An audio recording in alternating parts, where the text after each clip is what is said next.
수개월 동안 천문학자들은 우리 태양계를 가로지르는 침묵의 여행자를 지켜봐 왔다.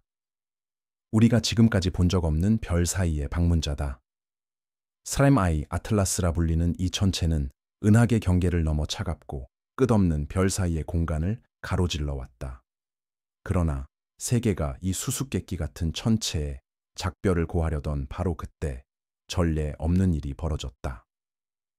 3I 아틀라스가 태양의 가장 근접한 지점으로 이동하던 중 전 세계 망원경들은 가장 회의적인 과학자들조차 말문이 막힐 정도로 기이한 이상 현상을 포착했다.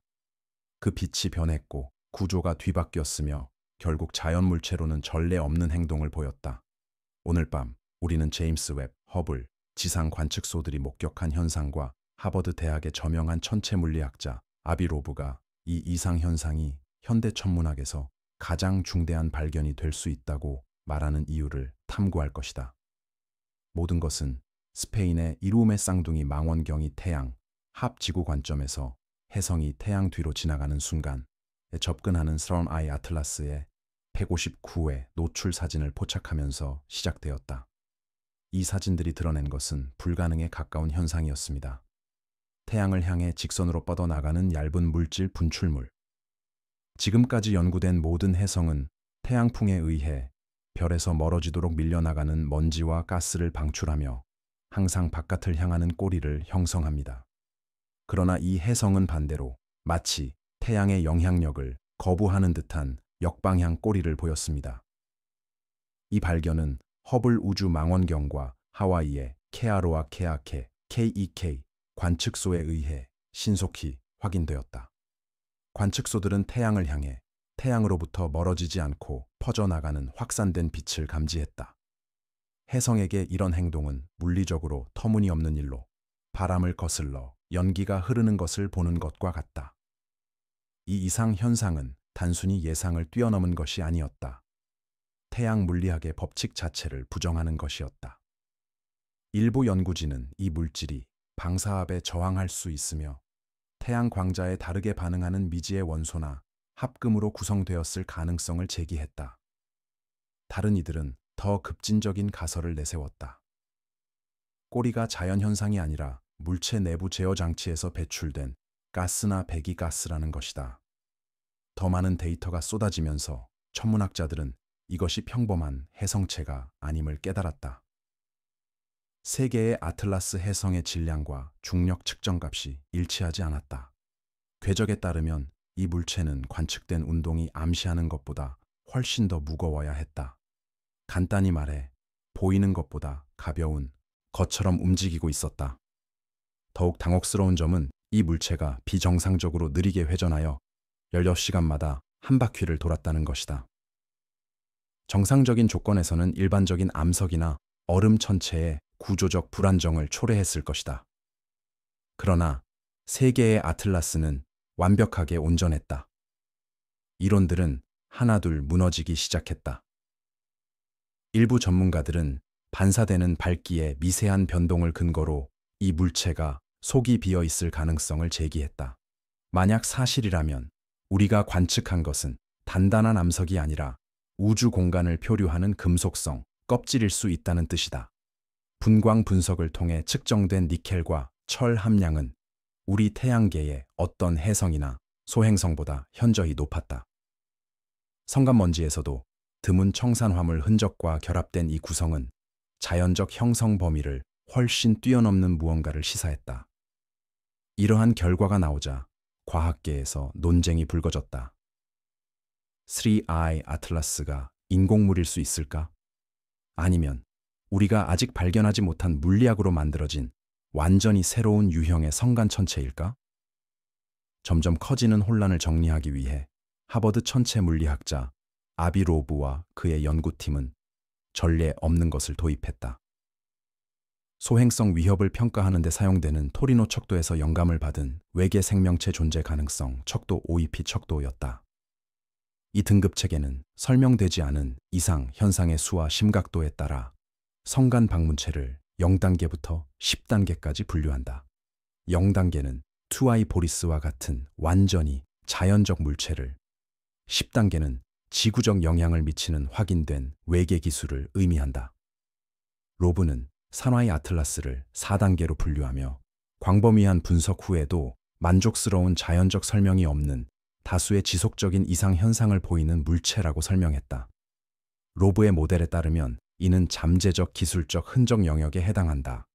즉, 그 기원이 자연적이지 않을 가능성이 40%라는 뜻이다. 이 수치는 과학계와 소셜미디어에 충격을 주었다. 대부분의 천문학자가 이를 추측으로 일축했지만 또 다른 항성간 미스터리인 우무아무아에 대한 로브의 과거 예측은 갑자기 신뢰성을 되찾았다. 만약 세 번째 아틀라스가 데이터가 시사하는 대로 진정으로 행동한다면 우리는 우리 은하계를 넘어 온 두 번째 확인된 방문객이자 아마도 태어난 것이 아닌 만들어진 첫 번째 방문객을 목격하고 있을지도 모른다. 관심이 정점에 달했을 때 샘아이 아틀라스는 사라졌다. 파괴된 것이 아니라 숨겨진 것이다. 태양과 정렬되는 시기로 이동하면서 이 천체는 지구 관측점에서 태양과 완벽하게 일렬로 정렬되어 몇 주 동안 망원경으로 관측할 수 없게 되었다. 마치 우주가 현대 천문학에서 가장 신비로운 공연 위에 커튼을 내린 듯했다. 이 기간 동안 관측소들은 침묵하며 재등장을 기다렸다. 나사의 자금 지원 지연과 유럽 우주국 ESA의 데이터 공개 금지 조치로 대중은 추측만 할 수밖에 없었다. 한편 시뮬레이션 결과 태양 뒤에서 모습을 드러낸 CI 아틀라스는 목성의 궤도 경로로 곧장 향할 것으로 드러났는데 이 섬뜩한 우연은 천문학자들을 흥분과 불안에 빠뜨렸다. 예상 궤도는 충돌을 일으키지 않겠지만 이 물체는 유럽 우주국 ESA의 주이시 주익 임무와 나사의 유로파 클리퍼를 포함한 여러 탐사선과 놀라울 정도로 가까워질 것이다. 두 탐사선 모두 이 물체의 이온 꼬리를 통과할 가능성이 있다. 만약 그렇게 된다면 우리는 마침내 그 신비로운 물질의 직접적인 샘플을 수집하거나 훨씬 더 이상한 무언가를 감지할 수 있을 것이다. 일부 과학자들은 이 반상관 제트가 이 단계에서 재활성화되어 우리가 한 번도 본 적 없는 전작이 신호를 생성할 수 있다고 믿는다. 반대로 일부는 사르미 아틀라스가 태양 뒤로 숨은 후 완전히 궤도를 바꿀까 두려워한다. 만약 그렇게 된다면 이는 단순히 물리학을 재정의하는 수준을 넘어 지구 외 지적 생명체에 대한 우리의 믿음을 완전히 뒤바꿀 것이다. 거의 6주간의 침묵 끝에 세계가 기다리던 순간이 마침내 찾아왔다. 샘아이 아틀라스가 태양 뒤에서 모습을 드러내자 지구와 달, 궤도상의 수십 대 망원경이 수개월 전 예측된 좌표로 시선을 돌렸다. 그러나 그들이 목격한 것은 누구도 예상하지 못한 광경이었다. 대부분의 해성이 근일점 통과 후 빛을 잃는 것과 달리 사르미 아틀라스는 오히려 더 밝아졌다. 훨씬 더 밝아진 것이다. 실제로 그 반사율 알비도는 거의 400%나 증가했다. 겉보기 등급은 모든 예측 모델을 뛰어넘어 상승했는데 이는 표면적만으로는 설명할 수 없을 만큼 훨씬 더 많은 햇빛을 반사하고 있음을 의미했다. 저구에선 측정 결과 온도는 상승하지 않은 채 태양으로부터 멀어지면서도 안정된 상태를 유지하고 있었다. 내부에서 열을 조절하는 무언가가 존재하며 완벽하게 균형 잡힌 주기로 에너지를 방출하고 흡수하고 있었던 것이다. 그리고 가장 기이한 현상이 나타났다. 한때 태양을 향해 뻗어있던 반비례 분출은 사라지고 그 자리에 얇고 맥동하는 희미한 자외선 광선이 우주 심장 박동처럼 안정적이고 리드미컬하게 뻗어나가고 있었다. 관측자들에게 이는 의도적이고 통제된 것처럼 보였다. 전 세계 관측소들은 모든 맥동을 기록하기 시작했다. 패턴은 무작위가 아니었다. 마치 그 물체가 무언가를 방송하기 시작한 것처럼 정확히 247초마다 반복되었다. 며칠 만에 유럽 남방 천문대와 MIT의 데이터 과학자들이 자외선 맥동을 해독하기 시작했다. 처음엔 무의미해 보였다. 두 강도 사이에서 변동하는 반복적인 방사선 폭발이었다. 그러나 주파수 압축 알고리즘을 거친 후 한 분석가가 놀라운 패턴을 발견했다. 펄스들은 소수, 수슈, 와 일치했다. 세티 연구에서 지능적 문명이 통신을 수립할 수 있는 가장 단순한 방법으로 자주 제한되는 보편적 신호였다. 2, 3, 5, 7, 1 순으로 이어졌다. 이 순서는 몇 시간 동안 계속되다가 재설정되었다. 방사선 변동에서 자연 발생하는 소수 순서의 확률은 천문학적으로 낮아 사실상 제로에 가까웠다. 그런데도 아틀라스 3호는 이를 정밀하게 발신하고 있었다. 이 발견은 전 세계 과학계를 양분시켰다. 나사는 회전 역학에 의한 우연한 변조라고 주장하며 신중을 촉구했다. 알로와 그의 하버드 팀은 반대했다. 그는 공개적으로 이건 더 이상 천문학적 사건이 아니라고 선언했다. 메시지였다. 곧 일본에서 칠레에 이르는 소규모 관측소들이 독립적으로 데이터를 확인했다. 세마의 아틀라스가 무엇이든 그것은 잔해나 수동적 천체처럼 행동하지 않았다. 태양과의 상호작용에 반응하여 암호화된 프로토콜을 실행하는 시스템, 기계처럼 행동하고 있었다. 그리고 방금 다시 전송을 시작했다. 추가 조사를 위해 제임스 웹 우주망원경 이 사라나이 아틀라스로 방향을 전환되었고 그 장비들은 초분광 이미징을 위해 보정되었다. 그것이 포착한 것은 모든 과학기관에 충격파를 보냈다. 물체의 반사 표면 아래에서 웹은 기하학적 구조를 감지했다. 지각 아래로 뻗어있는 격자 모양의 골조로 회전축과 일치하는 육각형 판들이 반복적으로 배열되어 있었다. 무작위적이지도 파손되지도 자연적이지도 않았다. 각 판은 정확히 동일한 치수를 가졌으며 수학적으로 완벽한 간격으로 빛을 반사했다. 웹의 분석에 따르면 이 구조는 자연에서 발견된 어떤 것보다 원자 순도가 높은 고전도 니켈 티타늄 합금으로 구성되어 있었다. 간단히 말해 사마의 아틀라스는 단순히 특이한 것이 아니라 인위적으로 설계된 것이었다. 이 발견은 JWST의 니스페크 기기에서 얻은 분광 데이터로 조용히 확인되었는데 이는 마치 물체의 외층이 눈부심을 최소화하기 위해 실시간으로 스스로를 조정하는 것처럼 제어된 편광 변화를 드러냈다. 이것은 바위가 아니었다. 은하간 여행을 숨기고 적응하며 생존하기 위해 만들어진 무언가였다. 하지만 만약 정말 우주선이었다면 전 세계 과학자들을 괴롭힌 질문은 간단했다. 조종사는 어디에 있는가? 재등장한 그날 밤 전례 없는 일이 발생했다. 예고 없이 리드미컬한 자외선 펄스가 멈췄다. 무려 12시간 동안 사마이 아틀라스는 완전히 움직임 없이 어둠에 잠겼다. 그러다 정확히 022.17 UTC에 물체는 속도 벡터에 갑작스러운 측정 가능한 조정을 가했다. 이는 방사선이나 중력에 의한 편향이 아니었다. 궤도 수정이었다. 궤도가 0.09덱라는 미세한 각도로 변경된 것이다. 그러나 외부 추진력 없이는 어떤 천체도 달성할 수 없는 각도였다. 이 기동으로 물체는 목성의 궤도를 벗어나 태양계 외곽으로 향하는 새로운 경로에 진입했으며 14mSt의 가속도를 보였는데 이는 알려진 어떤 해성의 가스 분출 능력도 훨씬 뛰어넘는 수치였다.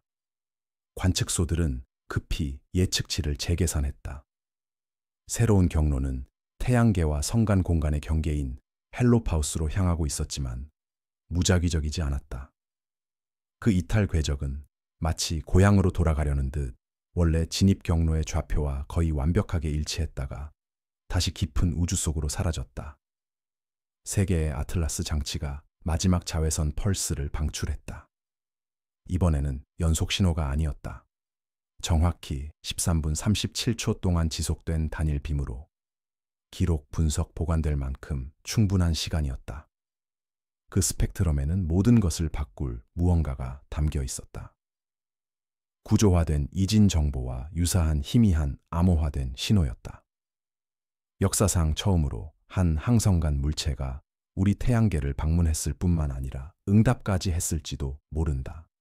며칠 동안 전 세계 과학자들은 세 대의 아틀라스가 보낸 마지막 자외선 신호를 분석했다. 처음에는 우주잡음의 바다에 묻힌 정적 같은 무작위 변동으로 보였다. 하지만 하버드 스미소니언 천체물리학 센터 연구팀이 주파수 고조파를 분리하기 위한 변환을 적용하자 잡음은 형태를 드러내기 시작했다. 무작위가 아니었다. 빔에는 구조가 담겨 있었고 이진 변조의 패턴은 자연적일 수 없을 만큼 정밀했다. 이 시퀀스는 13분 37초마다 반복되었는데 이는 원래 펄스의 정확한 지속 시간과 일치했다. 마치 시간 자체가 메시지에 암호화된 듯했다. 이 데이터는 정보를 외부로 송출하는 것이 아니었다. 반사하고 있었던 것이다. 관측 장비의 전작이 신호에 반응하도록 설계된 거울 신호였다. 즉, 세계의 아틀라스는 단순히 전송만 한 것이 아니라 수신도 하고 있었던 것이다. 메시지가 시각적으로 재구성되었을 때 화면에 나타난 것은 실험실 전체를 침묵하게 만들었다. 3차원 프랙탈 구조, 반복되는 육각형층들이 완벽한 나선형을 이루고 있었는데 이는 제임스 웹 망원경이 물체 표면 아래에서 관측한 내부 격자와 동일했다. 그 프랙탈 안에는 수학적 비율 1.668이 내재되어 있었는데 이는 노틸러스 조개 껍질부터 나선 은하에 이르기까지 자연계 곳곳에서 발견되는 황금비였다. 생물학자들에게는 세포 복제 패턴처럼 보였다. 물리학자들에게는 중력 대칭, 방정식처럼 보였다. 누군가에게는 서명처럼 보였다. 우주의 송을씨가 기하학으로 암호화되어 별 너머에서 우리에게 되돌아온 것이다. 정부들은 데이터를 통제하려 했지만 신호는 이미 공개된 상태였다. 독립관측소들은 동일한 펄스의 희미한 잔향이 태양풍의 여러 주파수에서 검출되었음을 확인했다. 마치 그 전송이 우주 자체를 통해 울려 퍼진 것처럼 태양권 구조에 우리 태양권의 직물에 각인된 것처럼 과학자들이 데이터를 재생할 때마다 구조는 미세하게 변했다. 마치 진화하고 적응하며 인간의 간섭에 반응하는 것처럼. 한 연구원이 이를 가장 잘 표현했다. 마치 자신이 관찰당하고 있음을 아는 듯하다고. 고디어 아비로브는 자신의 OEP 등급을 다시 업데이트했다. 그는 처음으로 한 개체에 9등급을 부여했는데 이는 확인된 외계 기술 바로 아래 단계였다. 그는 보고서에서 이렇게 썼다. 세계의 아틀라스는 제어된 추진력, 방향성 방출, 그리고 이제 정보 대칭성을 보여주었다. 이것이 자연적 현상일 확률은 제로와 다를 바 없다.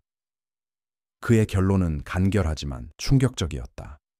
3호 아틀라스는 외계 설계의 산물이 아니라 우리가 상상할 수 있는 어떤 문명보다 오래된 지성의 흔적을 전달하는 메신저이자 운반체일 수 있다는 것이다.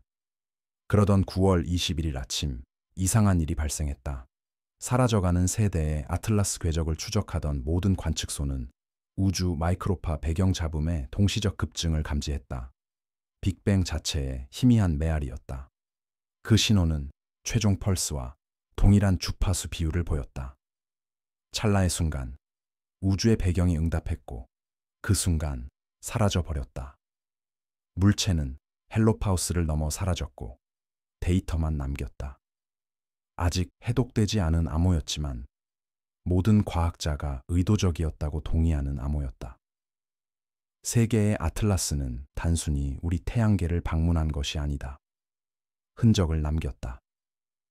우주가 침묵하지 않으며 지성이 우리만의 것이 아니며 별들이 우리가 감히 믿었던 것보다 훨씬 더 살아있다는 증거를 남겼다. 한 천문학자가 보고서 마지막 줄에 쓴 것처럼 어쩌면 우리는 결코 그것을 발견하도록 운명 지어지지 않았을지도 모른다. 어쩌면 그것이 우리를 찾아온 것일지도. 그러니 이 이야기가 우주에 무엇이 진짜로 존재하는지 의문을 품게 했다면 눈을 돌리지 마십시오. 이 채널을 구독하세요. 우주 기관들이 알려주지 않는 진실을 우리가 밝혀냅니다. 알림을 켜두세요. 3의 아틀라스가 다음 신호를 보낼 때 여러분이 가장 먼저 그 소식을 듣기 위해 여기에 있어야 할 테니까요.